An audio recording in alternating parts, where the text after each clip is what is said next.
Bienvenue pour cette nouvelle séquence de paroles de la vie éternelle avec Marc et Joseph. Nous sommes aujourd'hui le 17 septembre 2023. Encore un jour de grâce avec Jésus-Christ. Un jour de bonheur, un jour de bénédiction parce que Jésus-Christ est avec nous. Jésus-Christ est avec toi. Je te répète encore ce matin cette parole de Jésus-Christ qui dit « Je suis avec toi tous les jours jusqu'à la fin du monde. » Regarde autour de toi. Si tu vois que le monde est encore là, dis-toi « Ah, Jésus est avec moi parce que le monde est là. » Jésus a pris le monde comme repère en disant « Je suis avec toi tous les jours jusqu'à la fin du monde. » Il n'y a que si un jour tu te réveilles un matin et tu vois que le monde n'est plus, là, sois sûr que Jésus n'est plus avec toi. Mais c'est que toi, tu es déjà avec lui dans son royaume. Puisque Jésus et toi, vous êtes inséparables. Quand Jésus vient dans ta vie, il ne vient pas pour un instant, pour quelques jours, quelques mois ou quelques années. Il vient, il demeure avec toi dans cette vie sur la terre. Et quand tu quitteras cette vie sur la terre, il te prend avec toi dans sa vie éternelle. Donc Jésus-Christ est avec toi définitivement. C'est une grâce. C'est un jour de grâce. Si Jésus-Christ est avec toi, ta vie est une vie de grâce. Ta vie est placée sous la grâce. C'est qu'il est touché par la grâce de Dieu. Et lorsque Jésus-Christ te fait grâce, il ne te demande pas de mériter la grâce. Dans la grâce, il n'y a aucune notion de mérite. Quelqu'un va te dire, ah oui, mais tu n'es pas quelqu'un de bien, on va te dire, les gens peuvent trouver des choses à te reprocher, mais Jésus-Christ ne va jamais te reprocher quoi que ce soit. Il te fait grâce. Il veut que tu sois sauvé. Et il est avec toi. Que son Saint-Nom soit béni, que toi aussi tu sois béni. N'oubliez pas de donner un petit coup de pouce pour que la vidéo soit proposée à d'autres personnes. Si tu aimes, clique sur j'aime. Et Jésus-Christ est avec toi. Toi, tu le sais maintenant. Je pense que tu le savais déjà, mais je te le répète. Mais il y a peut-être d'autres qui ne le savent pas. Il faut tout faire pour que chaque homme, chaque femme qui vit dans ce monde puisse parvenir à cette connaissance importante, à ce savoir, je dirais, de savoir que Jésus-Christ peut être avec lui. Que chaque personne puisse savoir que Jésus-Christ est avec elle. Parce que Jésus-Christ dit qu'elle ne mettra pas dehors, qu'il ne mettra pas dehors celui ou celle qui vient à lui. Donc, quelle que soit la personne, si tu ouvres ton cœur à Jésus-Christ aujourd'hui, si tu invites Jésus-Christ à venir habiter ta vie, eh bien, il sera avec toi tous les jours jusqu'à la fin du monde et rien ne pourra te séparer de lui. Et c'est cette nouvelle que j'annonce ce matin. Toi qui as reçu Jésus dans ta vie, souviens-toi et n'oublie pas que Jésus-Christ est avec toi et rien ne peut empêcher cela puisqu'il est avec toi de par sa volonté, pas à cause de tes mérites, pas parce que tu es meilleur que tout le monde, non, parce que seulement il t'a tout simplement fait grâce de venir dans ta vie.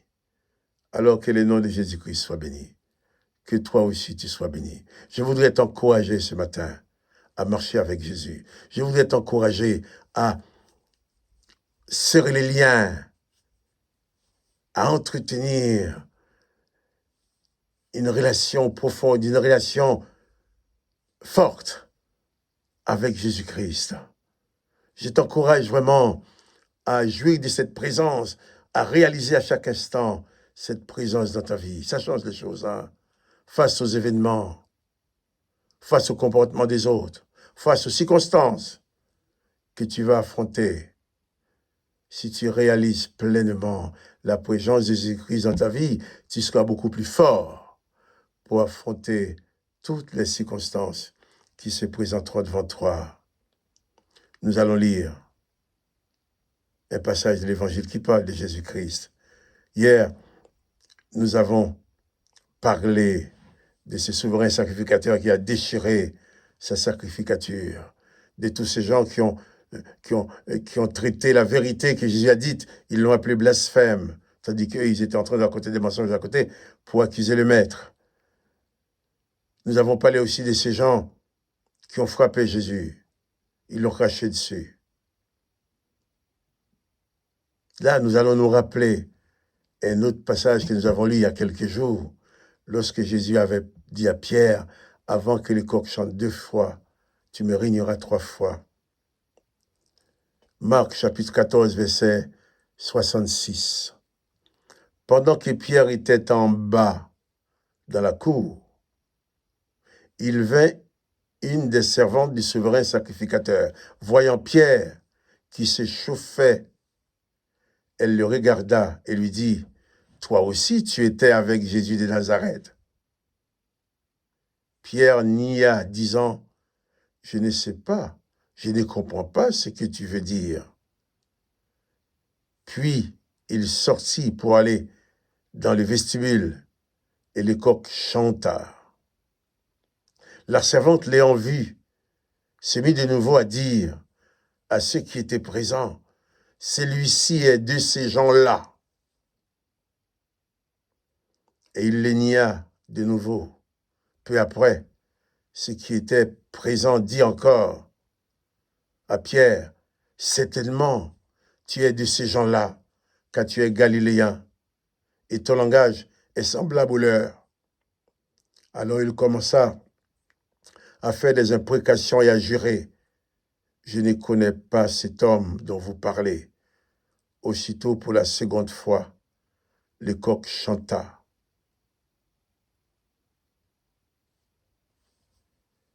Pierre, dans des circonstances difficiles, circonstances douloureuses, dans la panique, la peur. Voilà ce que la peur peut te conduire à faire. Pierre, qui avait bien affirmé à Jésus qu'il était prêt à mourir pour lui, va régner Jésus à cause de la peur. Et je profite de cette circonstance pour parler de la peur, le pouvoir de la peur dans une vie. Voilà pourquoi je te dis tous les jours, n'aie pas peur, pas de panique. Jésus-Christ est avec toi. Car quand tu as peur, tu peux faire des choses que tu n'aurais jamais voulu faire. Tu peux dire des choses que tu n'aurais jamais voulu dire. Quand tu as peur, quand tu es dans la peur, dans la panique, tu peux accepter dans ta vie des choses que tu n'aurais jamais voulu. Tu peux accepter que se produisent dans ta vie des événements que tu n'aurais jamais voulu accepter. Mais tu as peur. Pierre n'était pas un méchant. Pierre n'était pas du tout contre Jésus. Mais il s'est laissé piéger par la peur. La peur qu'on l'arrête, la peur qu'on le maltraite comme Jésus, la peur d'être traité comme Jésus. Pierre va régner son maître. Jésus qui l'aime. Jésus pour qui il était prêt à mourir. Eh bien, dans la panique, il va régner Jésus. Mais une chose importante, Jésus le savait déjà. Jésus savait déjà Pierre allait en arriver là. Tu vas me dire, Jésus aurait pu empêcher cela. Mais si Jésus avait empêché cela, aujourd'hui, on n'aurait pas pu en parler. Nous n'aurions pas pu avoir cet exemple que l'homme le plus vaillant, l'homme le plus fort, l'homme à qui Jésus a dit, tu es Pierre, et sur cette pierre, je bâtirai mon église. L'homme à qui Jésus a dit, ce que tu liras sur la terre sera lié dans les cieux. Ce que tu délieras sur la terre sera délié dans les cieux. Cet homme-là va flancher sur la peur au lieu de commettre la faute qu'il qualifie le plus grave de sa vie. Régner Jésus. Dit, je ne connais pas cet homme-là. Et le texte nous dit qu'il est face à une servante qu'il dénonce. Pierre commence à faire des imprécations, à jurer. Non, je ne connais pas cet homme-là, je ne connais pas, je n'ai jamais vu, je ne connais pas.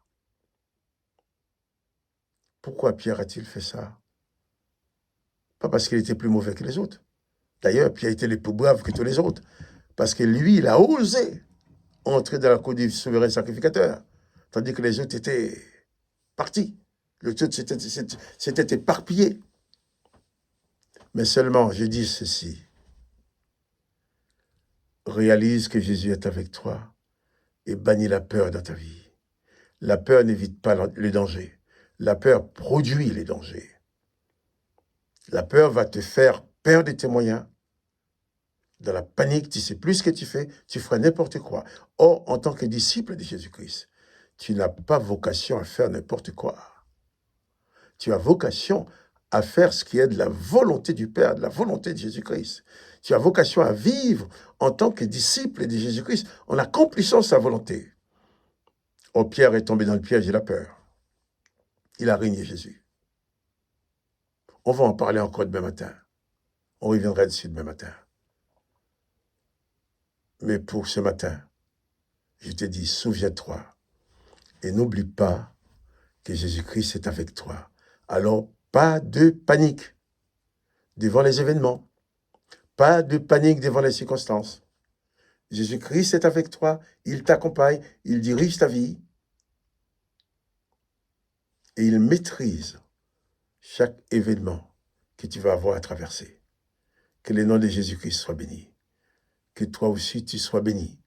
Quant à moi, Marc-Joseph, je te dis, n'oublie pas les petits coups de pouce pour dire que tu aimes. À demain pour une autre séquence des paroles de la vie éternelle. Sois donc béni. Au revoir.